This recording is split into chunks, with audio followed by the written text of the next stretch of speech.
It's a pleasure to be with you on our third quarter announcement. Um, I have here Calvin Gardner, the CEO of Sigma. We have Marcelo Paiva, who joins me as a Director of Business Development and a board member of Sigma. And I'm Ana Cabral Gardner, I'm Chief Strategy Officer of Sigma. Without Good further afternoon, ado, everybody. Calvin is actually joining us directly from site where he's been since the beginning of August.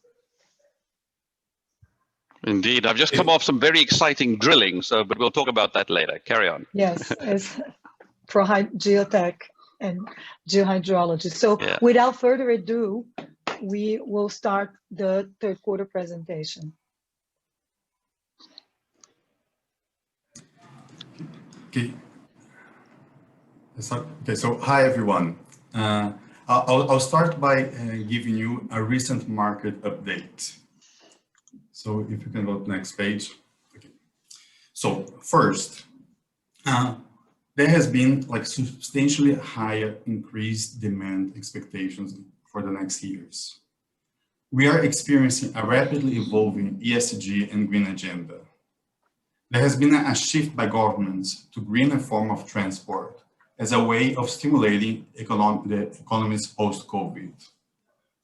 Green initiatives such as bans on sales of new petrol and diesel cars, subsidies, amongst others, in Europe and Asia started to have an impact.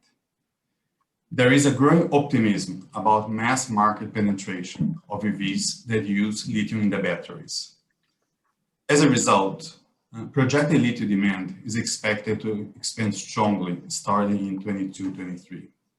More specifically, lithium hydroxide demand is expected to grow even faster, as it is the ideal one for the vehicles favored by European and North American consumers. Second, low cost is key.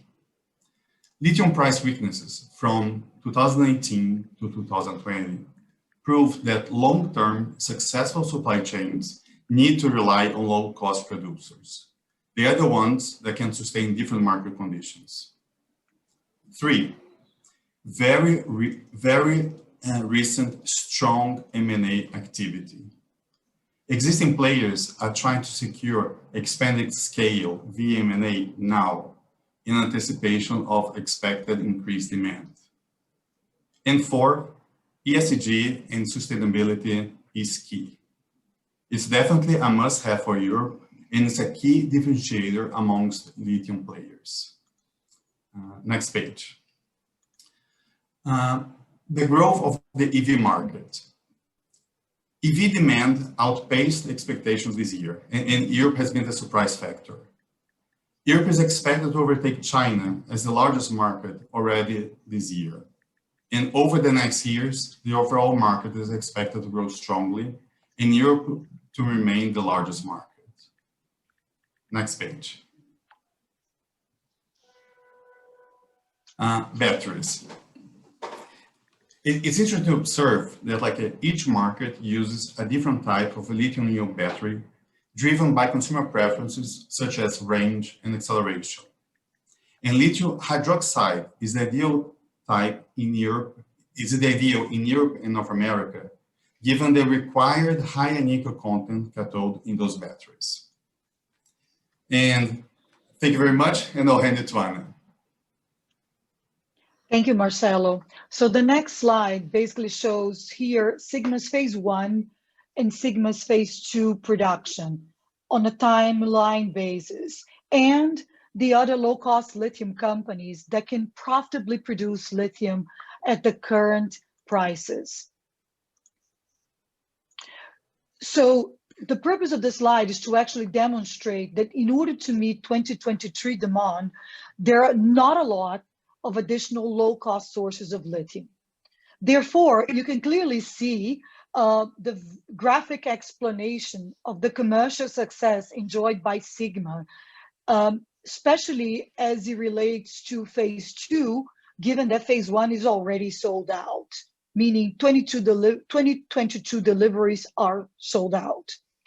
The other interesting point on the slide is that it shows that in order for the prices to remain at current all-time lows, all of the low-cost supply needs to materialize on time for 2023 in order to meet that incremental demand.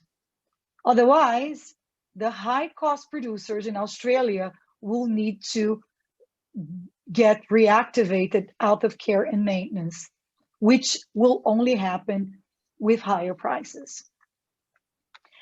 So the following page shows that Sigma's ability to profitably produce high purity and sustainable lithium concentrate in current market conditions has created significant commercial success.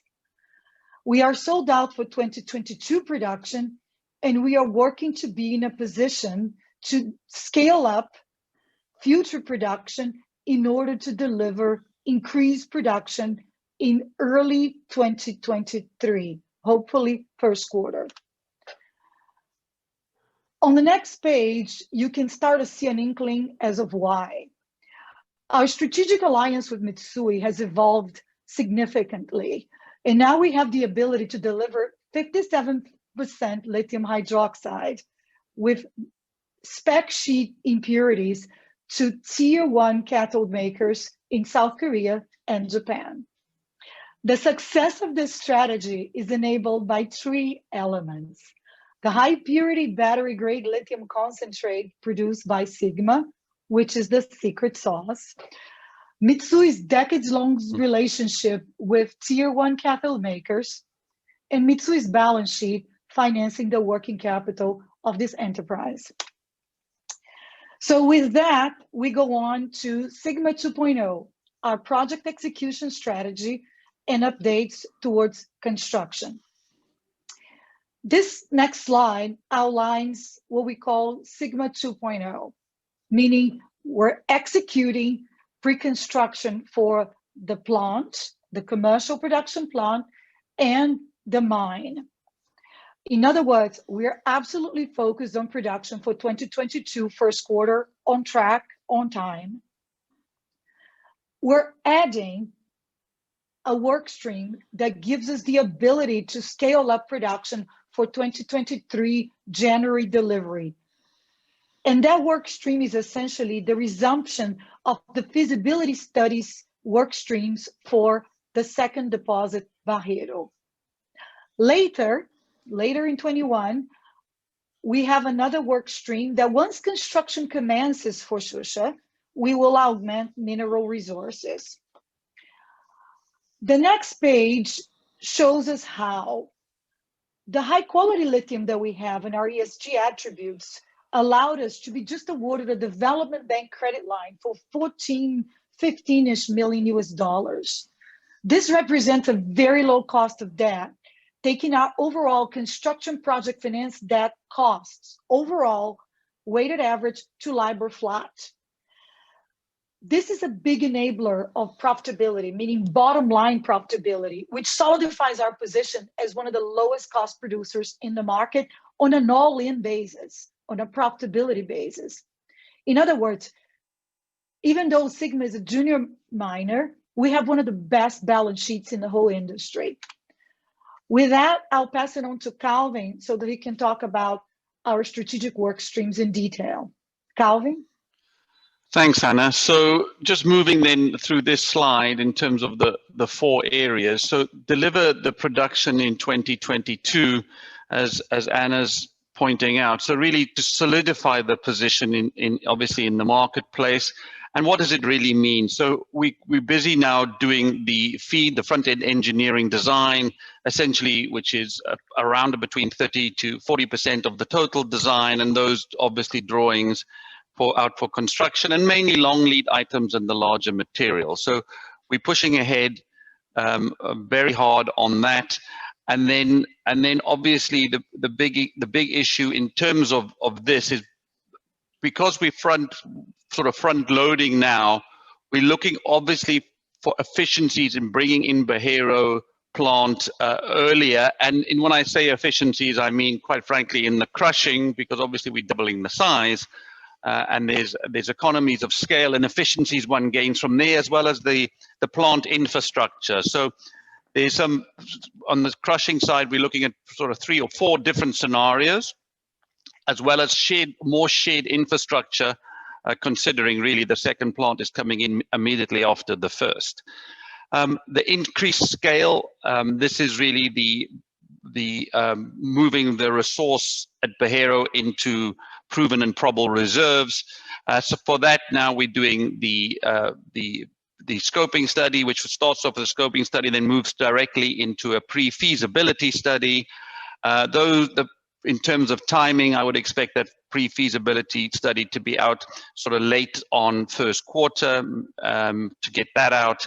And then probably towards the back end of the second quarter, or I would say straight follow on into the DFS to move on that. It might be third quarter based on how much technical drilling we have to do. But so moving then that from Bejerro, then obviously, as Anna said, sort of continued increasing the resource.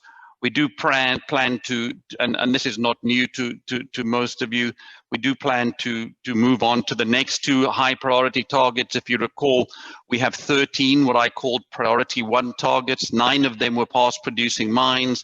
So I'm going to be working on 2 of them during this period and to significantly increase the size of the resource. And then obviously the further decreasing of cost of capital. I think this is obviously critical, cost of capital, especially with getting now very low level of development bank debt, does make obviously a significant difference, and quite frankly allows for a faster track on bringing in a second module, considering that money is now available, and there are certain other discussions going on. Next one. So this slide, I've also showed around a few times, but I do think it's important. So, obviously we've ticked the box in the early days, moved to reserves, sent material through our pilot. We built the pilot plant to send material to market to be tested, and this was done. We did the feasibility study on Bejerro, and we did the economic study here in Brazil for the second deposit, Bejerro. And then right now, obviously, as we said, we're going into what we call the detailed engineering, and then obviously doing the work at Bejerro, which increases the reserves, quite frankly, doubles the reserves. And then the idea then to bring Bejerro into production, sort of 2023, a year after we put Xuxa into production. So the bottom line is really the Xuxa construction time frame, sort of high level, of course. So here we basically now contracted the feed. We go into the final EPC in the first quarter. The feed would obviously be completed in this first quarter. And then with the completing of that, close the project finance and move into construction. So in theory, towards the back end of the first quarter or early second quarter, that would happen.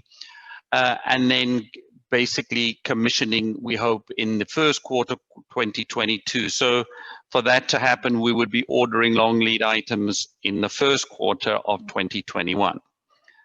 Next slide. So the production profile, again, this is a pretty familiar slide to many of you, where we start Xuxa, as you can see, in 2022, not a full year production being, essentially sort of 10 months or so, and then obviously ramping up up until basically 2032. But in theory, bringing on then Bejerro, which we're obviously planning for right now in this feed, bring that then online basically a year later, and bring that into production as well. They will be, and I do show a slide a little bit later, 2 separate models. This is not a module. This is not going to be a blend for now. It's absolutely 2 separate modules where we can separate both different types of concentrate, or different concentrate from different areas. That's not types, it's where they came from. Okay, next slide. So here we show the essentially the cost curves of what's happening, and where Sigma is sort of situated from our DFS. We have obviously a competitive price and competitive cost. The DFS was done at 385. Essentially 99% of our costs are operational costs are in reais, and the real now is 5.2 compared to 3.85. So we obviously are seeing some benefits in that, but it also does show the difficulties going on in the market when you see current prices sitting at $450 a ton, where a lot of people essentially are underwater. The other point I would like to point out is obviously this thing you see on a Sigma premium pricing. Well, that's the joint venture essentially with Mitsui, where our material is being tolled in China and sold to cathode makers.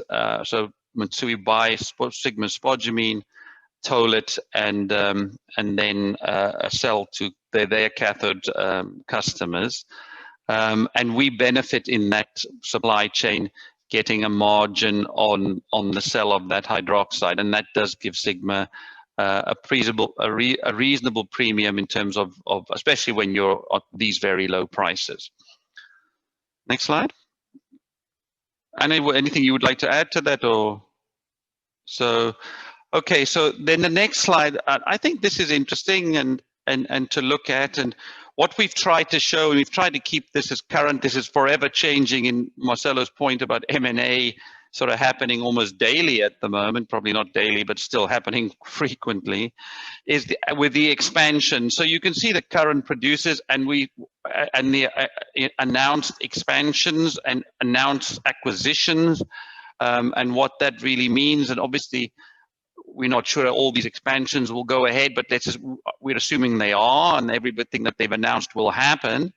And you can see essentially what's happening in terms of these expansions and volumes.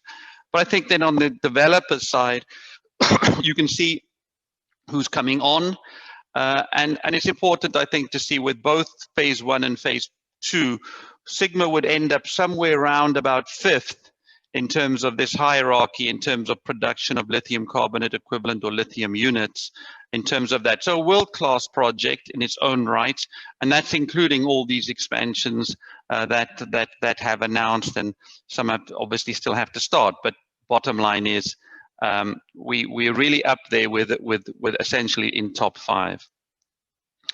Next slide. So on this one, we're showing scale and on the x-axis and on the y-axis, obviously grade. And what we're trying to show is obviously the growth of Sigma from IPO days at 1.5 to the current stage of 1.9, and then I'm hoping to move the needle in terms of reserves to over 100 million tons. Which would take us over 3.7 million tons, and I do expect the grade to come up somewhat.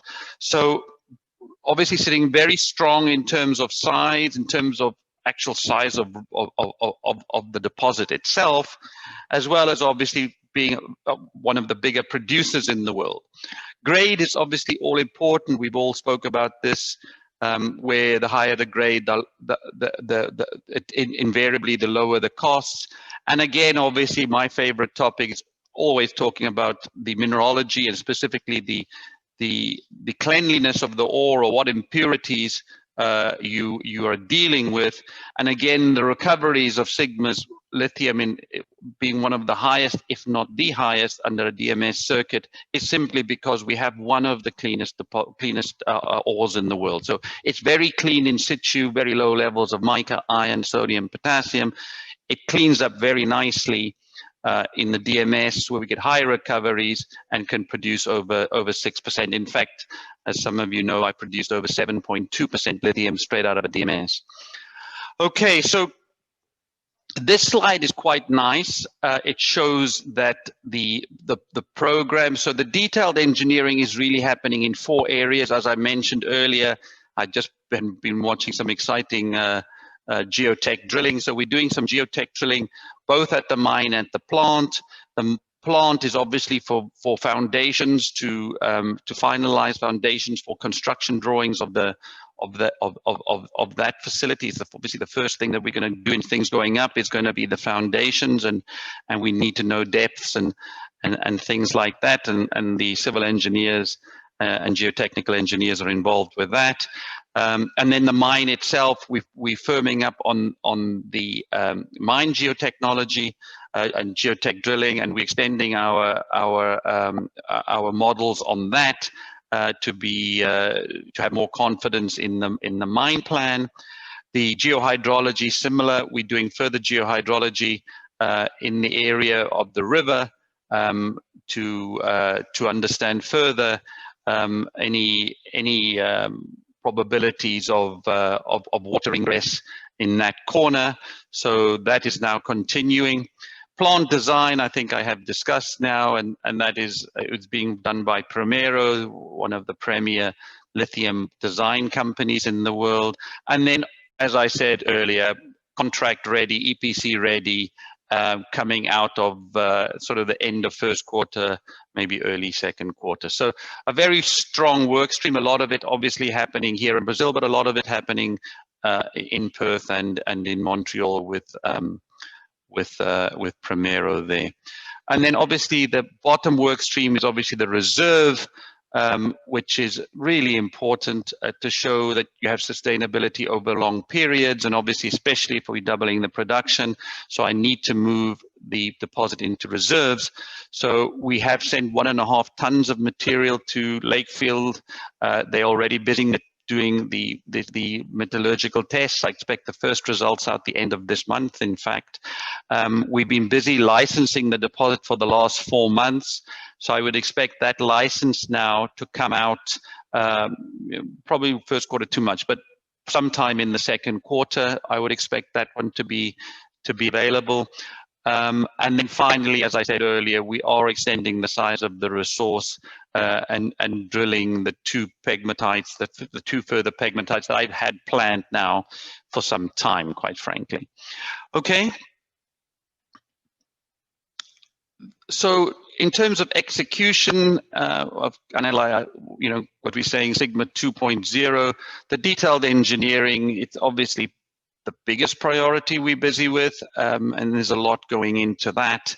And then obviously what we call, so it's what we would call pre-construction and mine pre-construction, and really what mine pre-construction with the geotech and geohydrology is really just confidence levels, right? So to making sure that we're increasing our confidence levels for these areas. Then Bejeiro is really relatively straightforward, and it's easy to say that now, but obviously we have tested this type of deposits before. We're using the exact same test flow sheet that we did at Shusha, and we're putting it through that. We are expecting 1 or 2 small changes, and we're anticipating 1 or 2 things on that, but essentially that is all happening. And together, obviously looking, as I said earlier, in the feed, or knowing Bejeiro's coming in now, that what efficiencies we can gain both in the construction of the and the, let's call it the crushing circuit, as well as the you know, the plant infrastructure in terms of what could be shared. So there's obvious efficiencies that one can get there by doing it, you know, a little bit earlier. And then 2021, moving into the construction, I think this is now fundamental, and that's starting then in theory sometime in the first half of the year. As I said, second quarter is what I think it will be. The Bejeiro DFS, and then finally DFS sometime coming out mid-year, I would thought, or maybe just a touch longer. And then the mine geology there, we will be doing obviously geotech, hydrogeology, as well as that. And then finally the 2 other deposits, which I'm not really going to say too much about now. It's just obviously we will be doing those, and as those results will be coming out, we will make those announcements.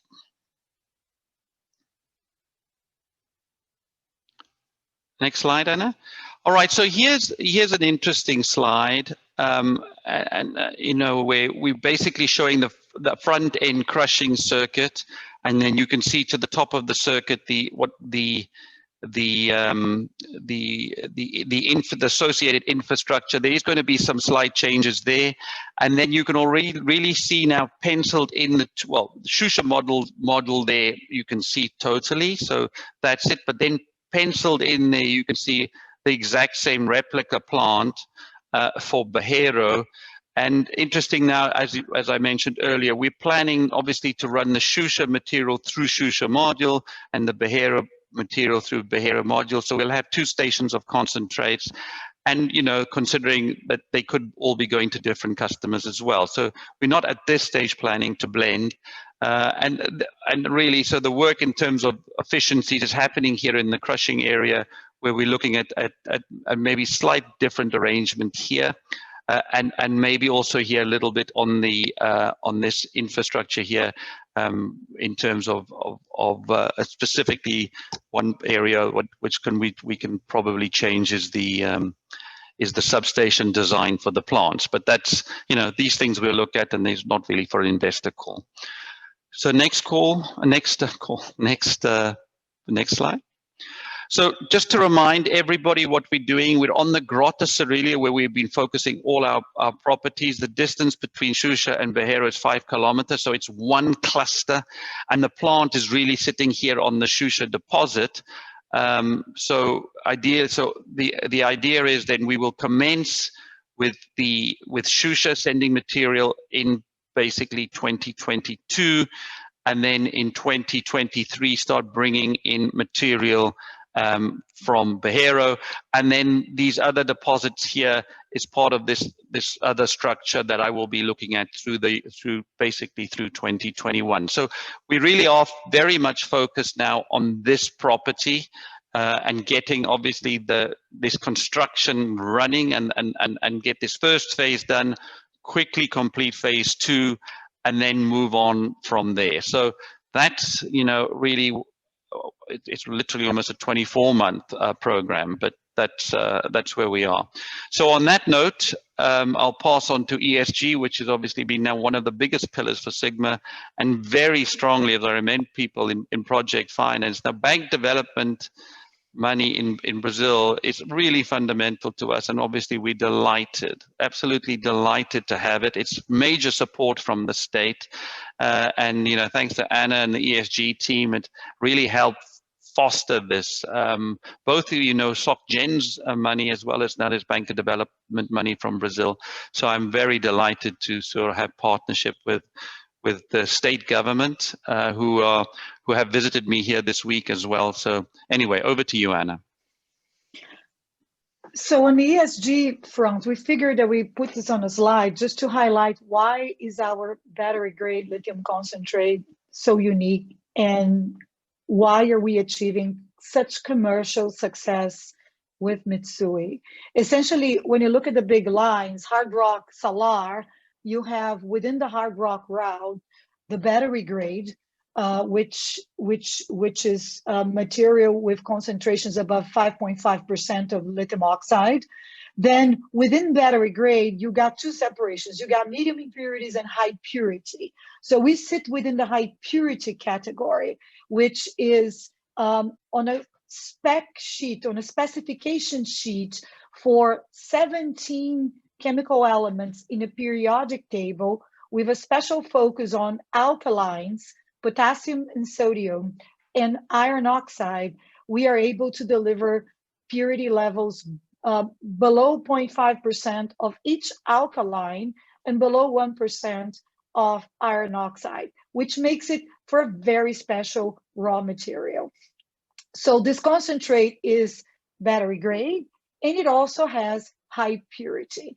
As a result, it enables the certification of the lithium hydroxide on purity at 56.5 and 55% levels of lithium, but also controlled for purity for 17 other elements in the periodic table. So we become an enabler of this strategic alliance that delivers high purity. Now, having said that, what really creates differentiation? The fact that we are able to deliver this high purity battery grade raw material with sustainability credentials. In other words, this is highly sustainable green lithium.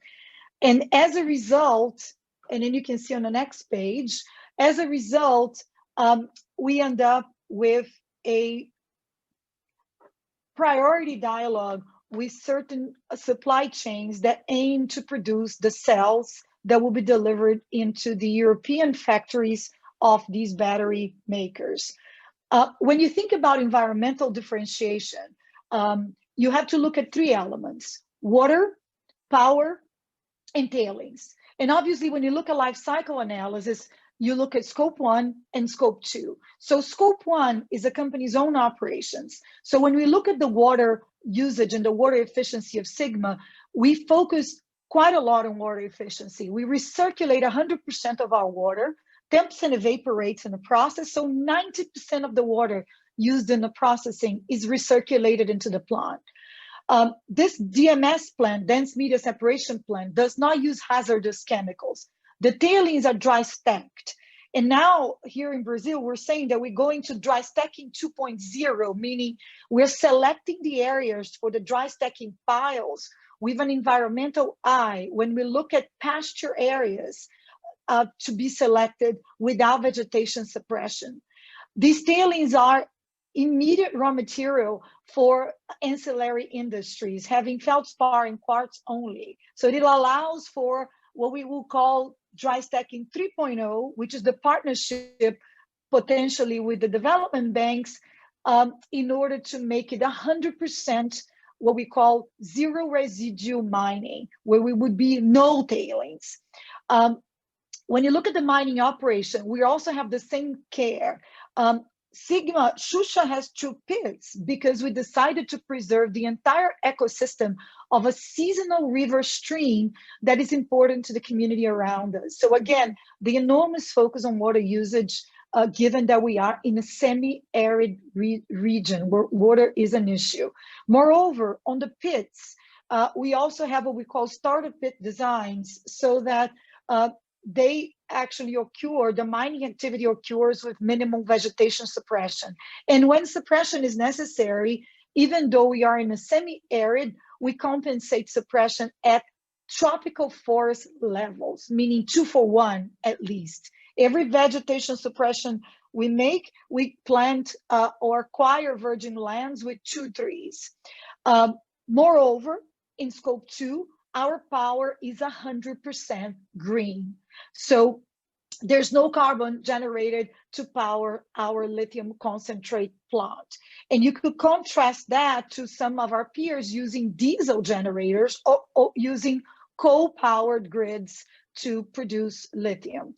On the next page, so this is us, right? We feel Sigma is quite unique because in addition to the required attributes of being a low-cost producer, producing high-quality lithium, and then having scale to be able to grow into this industry, into this market, we also have environmental and social strategies built into how we grow and build the company. So for 6 years, we have been developing this company with an environmental focus.